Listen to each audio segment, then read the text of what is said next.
सुधीर भाऊ माझे स्पेसिफिक अध्यक्ष महाराज आपण स्पेसिफिक प्रश्न विचारायचे, फक्त उत्तरही स्पेसिफिक अपेक्षित आहे. मंत्री महोदय स्पेसिफिक उत्तर द्या. 5 मार्च 2026 ला माननीय मंत्री महोदयांनी सांगितलं होतं की आम्ही 3 लॅब या त्वरित पूर्ण करू.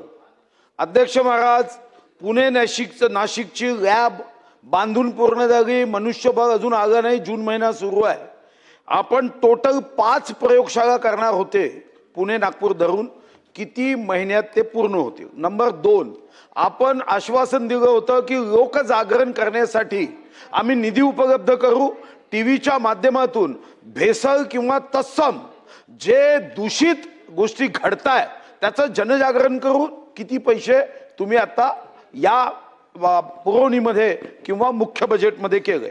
नंबर 3, अध्यक्ष महाराज कोर्टामध्ये फास्ट ट्रॅक कोर्टाच्या माध्यमातून निर्णय देऊ असं सांगितलं गेलं. फास्ट ट्रॅक कोर्टाची किती निर्मिती तुम्ही केली. आणि मुख्य मुद्दा पदभरतीच्या बद्दल तुम्हीच बैठकीत आम्हाला सांगितलं की 11 लक्ष प्रतिष्ठान आहे, 1100 कर्मचारी लागतील. आता 1100 कर्मचाऱ्यांपैकी आता हे खरं आहे की तुकाराम मुंडेंचा टी हा आता टायगर मुंडेचा टी झाला आहे, म्हणून मागणी केली जाते की 3 वर्ष त्यांची बदली करू नये. अहो टायगर झाल्यावर तो टायगरचं ऑपरेशन करतो ना, त्यामुळे ते टायगर असेल.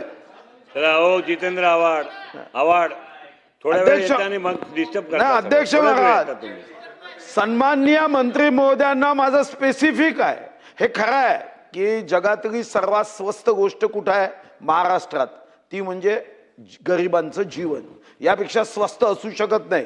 हे उत्तर वाचल्यावर आपल्याला जाणवतं की तुम्ही काय स्टरलाइज सर्जिकल ग्लोव्ह सुद्धा जमिनीवर ठेवता. म्हणजे एखादा माणूस आजार दुरुस्त करायला गेला तर हे ग्लोव्ज वापरून जर तुम्ही त्याचा पोटाला चिरफाड केली तो त्याच्यानेच मरायचा. आणि म्हणून मंत्री महोदय तुमचं खातं हे इतरांपेक्षाही माझ्या दृष्टीने महत्वाचं आहे. आता उत्तरात सांगा 200 कोटी आले का तुमचे, उत्तरात सांगा. मग तुम्ही बैठकीत का आणि विधानसभेत का सांगता 200 कोटी आम्हाला दिले जाणार आहे. आता वित्त विभागाचा आता 97,606 कोटी 40,39,000चं बजेट आहे. तुम्ही सारी उत्तर द्या. महाराष्ट्र पाहतोय 13 कोटीचा की तुम्ही कशा पद्धतीने या भेसळ होत आहे. आता एक तुकाराम मुंडे खरं तर एवढं चांगलं ते काम करताय की त्यांना तर 3 वर्ष तुम्ही ठेवलं पाहिजे. आणि याचं कारण दुसरंही सांगतो, तुकाराम आणि नरहरी हे गुरुबंधू म्हणलं गेले आहे, हे माहित आहे की नाही. नसेल माहित तर सहयात्री आध्यात्मिक क्षेत्रातील आहे. आता भेसळामध्ये सहयात्री व्हा. मंत्री महोदय चला मंत्री महोदय उत्तर द्या. अध्यक्ष महोदय